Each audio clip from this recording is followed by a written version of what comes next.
मग महाराज भक्ती करायचीच नाही का हो? करायची आहे ना, पण त्या भक्तीला कर्माची जोड पाहिजे. आता आलो आपण मुद्द्यावर. जर कदाचित कर्मच नसेल,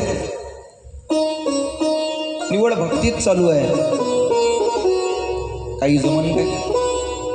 नाही जमत. ज्या देवाची आम्ही आराधना करतोय, ज्याची भक्ती करतोय, ज्याचं चरित्राचं गुणगान करतोय, त्याचे काहीतरी गुण आमच्यात आले पाहिजे, याचं नाव भक्ती आहे.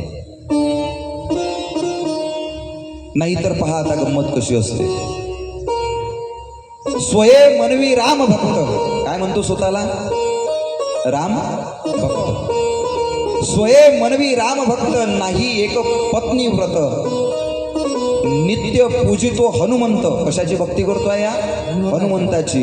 व्यसने झाला प्रेतायसा. सांगा, रामाला मानतो ना, मग दुसऱ्या बाईकडे पाहताना रामाची दृष्टी मनात असली पाहिजे. हनुमंताला मानतो ना, मग हनुमंतासारखं बलशाली होता आलं पाहिजे, निर्व्यसनी राहता आलं पाहिजे.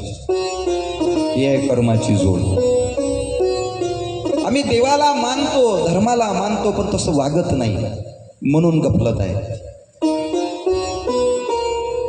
जगी कर्तव्य न करता, पहा आता पुन्हा मजेशीर विषय आला, मला नवीन नवीन आठवून राहिलं.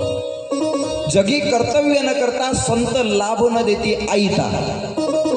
नुसता त्यांचा मंत्र घेता उद्धार होतो म्हणू नये. आता पुन्हा ऐकता, गजानन महाराजांनी तुम्हा आम्हाला मंत्र दिला, गणगण गणात बोते, गणगण गणात बोते. आता हा मंत्र रात्रंदिवस जपणं चालू आहे.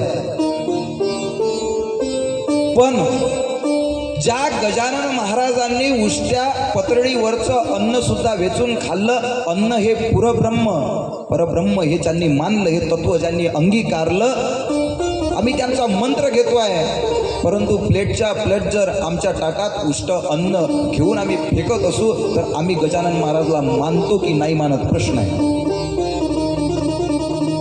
आहे ना. ज्या महात्म्यांनी एका एका अन्नाच्या कणालाही महत्व दिलं, आम्ही नुसतंच घेऊन त्याला हात लावून फेकून देऊन राहिलो, त्या अन्नाची नासाडी करून राहिलो. ज्यानं एवढं मोठं पिकवलं, त्याच्याही श्रमाची किंमत करून नाही राहिलो. आम्ही गजाननाचे भक्त आहोत कशावरून?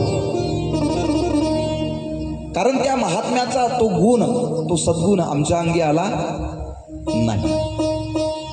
आणि म्हणून भक्ती जर करायची असेल तर भक्ती समर्पणातून येत असते. भक्ती त्यांनी शिकवलेल्या कर्मातून येत असते, त्यांनी शिकवलेल्या एका वक्तृत्व